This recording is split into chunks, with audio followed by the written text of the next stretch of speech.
Hello बच्चों, नमस्कार। स्वागत है आपका अपने परिवार अंकित एजुकेशन अड्डा पर। आज हम बात करने वाले हैं आपके उत्तर प्रदेश अध्यापक पात्रता परीक्षा 2021 के पेपर के बारे में, जो अभी लास्ट ईयर हुआ था। क्योंकि इससे पहले और इसके बाद, यानी कि इससे पहले एक साल गैप था और इसके बाद अब तक हुआ नहीं है, अब ये होने वाला है। तो ये हमारा लास्ट है EVS का लास्ट पेपर। ठीक है, ये 1 to 5 लेवल का EVS का पेपर है। पर्यावरणीय अध्ययन 30 नंबर का जो क्वेश्चन पूछा जाता है वो हम इसमें डिटेल देखने वाले हैं इसमें।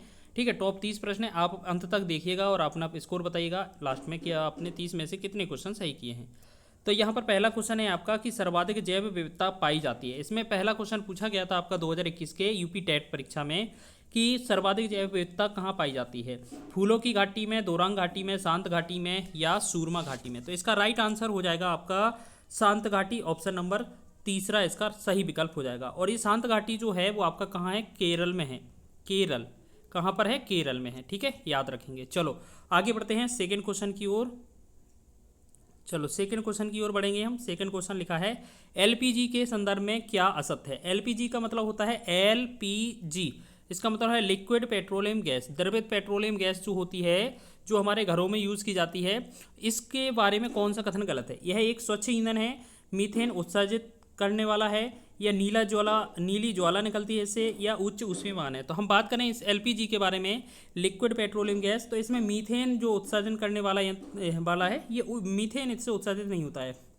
स्वच्छ ईंधन होता है, नीले ज्वाला निकलती है, उच्च ऊष्मीमान होता है, और प्रमुखतः ब्यूटेन और प्रोपेन ब्यूटेन पाई जाती है। मुख्यतः क्या पाई जाती है इसमें, एलपीजी में ब्यूटेन पाई जाती है। याद रखना, एग्जाम में बनता है क्वेश्चन, क्या इसमें प्रमुख है, तो ब्यूटेन।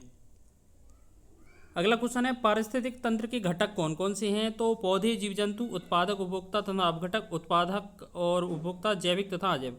तो आपको पता होगा जो हमारे पारिस्थितिकी तंत्र है उसमें दो घटक पाए जाते हैं, एक तो होता है जैविक, एक होता है अजैविक। ठीक है, जैविक और अजैविक। ऑप्शन नंबर फोर्थ वाला सही हो जाएगा। चलो चौथा क्वेश्चन देखेंगे, मकर रेखा क्या है। मकर रेखा किसे कहते हैं। आपने देखा होगा हमारी जो पृथ्वी है इस तरीके से, यहाँ पृथ्वी के बीचों बीच 0 डिग्री या भूमध्य रेखा, या हम बात करें विषुवत रेखा गुजरती है। लेकिन आप बात करें अगर 23.5 डिग्री, अगर ऊपर की तरफ 23.5 डिग्री नॉर्थ जाएं तो हम इसे बोलते हैं कर्क रेखा, जो हमारे भारत के बीचों बीच से होकर जाती है। लेकिन यही चीज़ 23.5 डिग्री अगर साउथ में जाएंगे हम, तो ये जो होती है इसे बोला जाता है मकर रेखा। तो हमसे यही बोला जा रहा था कि जो मकर रेखा है उसे क्या कहते हैं, तो 23.5 डिग्री, और वो भी क्या, साउथ। तो यहाँ पर दो ऑप्शन गलत हो गए हैं, तो एक ही ऑप्शन कोई सा क्लियर कर लीजिएगा। ठीक है, दोनों ऑप्शन साउथ में लगे हैं, तो यहाँ पर आप एन मान लीजिए, नॉर्थ मान लीजिए, लेकिन हमारा आंसर तीसरा साउथ वाला हो जाएगा। चलो पांचवा देखेंगे। नेक्स्ट क्वेश्चन है इकोसिस्टम शब्द का प्रयोग सर्वप्रथम किसने किया था। DR मिश्रा ने, और DRD मिश्रा ने, डॉक्टर RD मिश्रा ने, या विटिकन ने, या ओडम ने, या AG टेंसले ने। तो हम बात करें इसकी, तो राइट आंसर हो जाएगा चौथा विकल्प हमारा, AG टेंसले ने किया था यूज़। चलो सब नेक्स्ट क्वेश्चन है हमारा छठवा।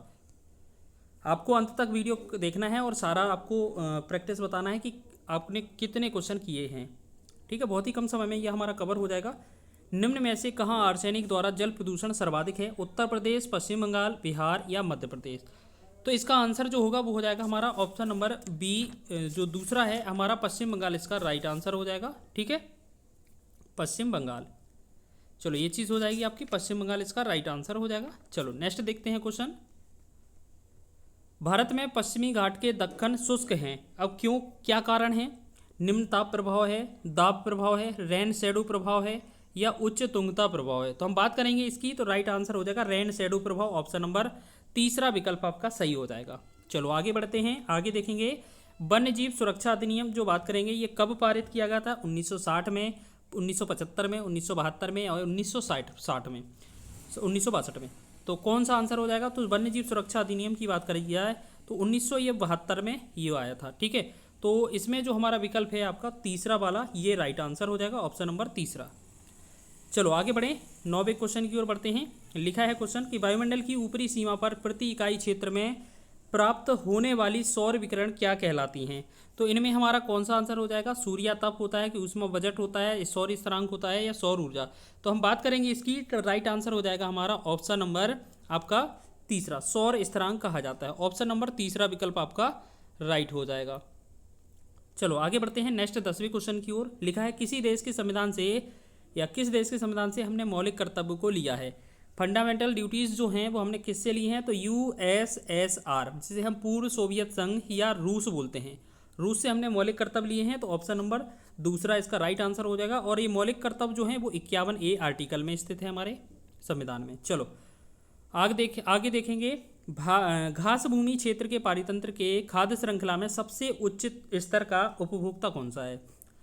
हमने बताया था पहले आपका उत्पादक आता है, फिर प्राथमिक उपभोक्ता, फिर द्वितीयक उपभोक्ता, फिर शीर्ष उपभोक्ता, फिर आपका अपघटक। तो हमसे शीर्ष उपभोक्ता की बात की जा रही है। तो अब इसका क्या आंसर हो जाएगा हमारा, जल्दी से बताएं। तो इसका जो आंसर होगा वो हो जाएगा हमारा, इसमें मांसाहारी होते हैं। ऑप्शन नंबर चौथा इसका राइट आंसर हो जाएगा, मांसाहारी। चलो आगे देखेंगे। वायुमंडल का प्रमुख स्तर जो पृथ्वी के सबसे पास है, आपने देखा होगा यहाँ हमारी पृथ्वी है, इसमें पहली परत जो है इसे हम क्षोभ मंडल या ट्रोपोस्फीयर कहते हैं, ठीक है। और इसे ट्रोपोस्फीयर या क्षोभ मंडल कहते हैं। इसी पर ही हमारी मौसमी घटनाएं होती हैं और यही पृथ्वी के सारे सबसे ज़्यादा नज़दीक होती है।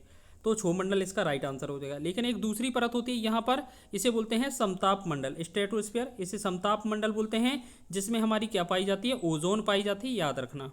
चलो आगे देखते हैं। नेक्स्ट क्वेश्चन है, भारतीय संसद द्वारा जैव विविधता अधिनियम जो है वो कब पारित किया गया था। जैव विविधता अधिनियम की बात करें तो कब पारित किया गया था, तो यहाँ पर लिखा है 11 मई 1972, 11 दिसंबर 2002, 16 अक्टूबर 1990 या आपका 10 दिसंबर 1980। तो इसका राइट आंसर हो जाएगा 11 दिसंबर 2002 में ये पारित किया गया था। चलो नेक्स्ट बढ़ते हैं आगे 14वें क्वेश्चन की ओर।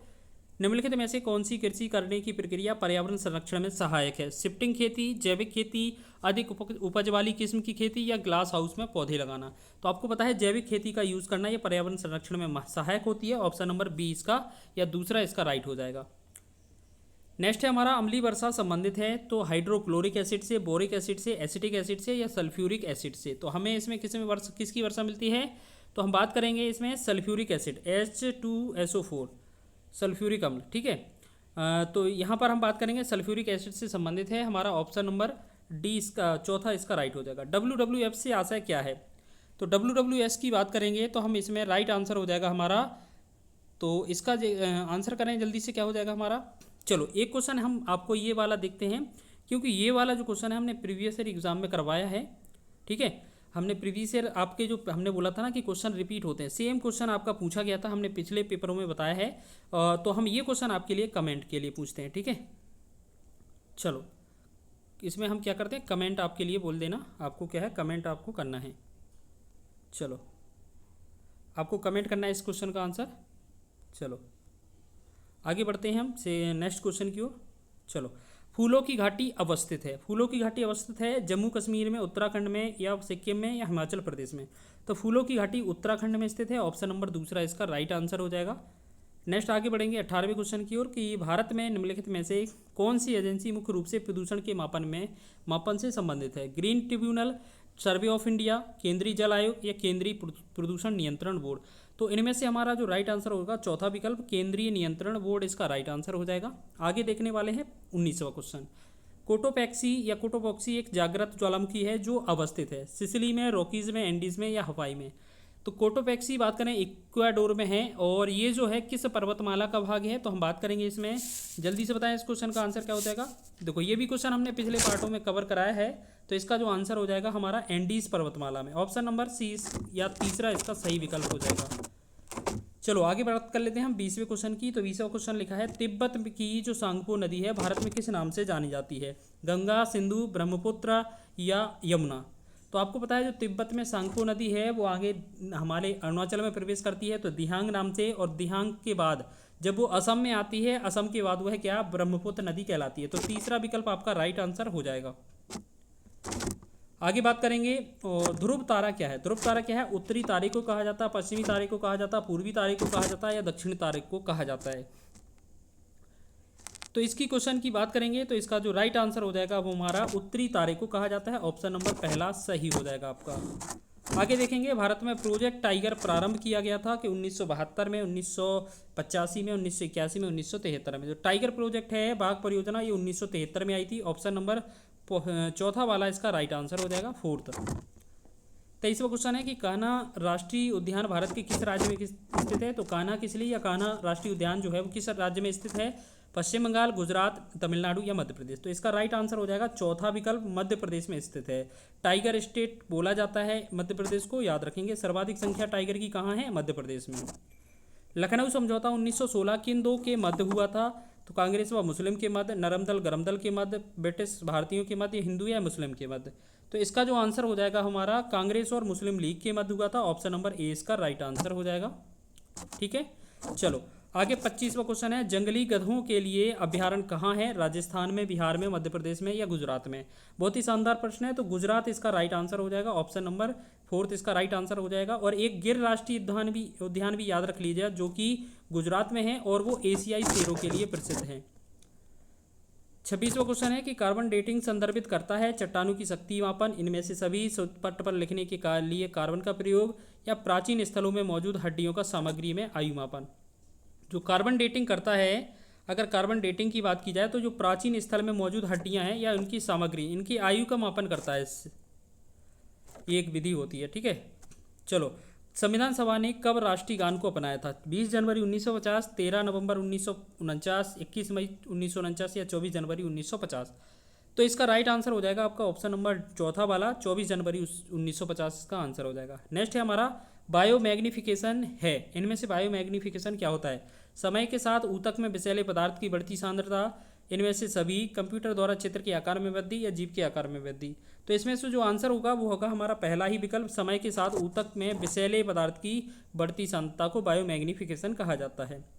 29वां क्वेश्चन है आपका कि निम्नलिखित में से कौन जैवमंडल का अजैविक घटक नहीं है? अजैविक घटक नहीं है, इसका मतलब हमें अगर अजैविक ना निकाल के तो हम क्या निकालेंगे? फिर जैविक ही निकालेंगे। जैविक घटक का मतलब है जिसमें श्वसन की क्रिया होती है या आकार परिवर्तन होता है। अब एक बात बताएं, प्रोटीन में आकार परिवर्तन होता है? नहीं होता है। मृदा का नहीं होता है। अब कवक और फास्फोरस है तो फास्फोरस का भी नहीं होता है।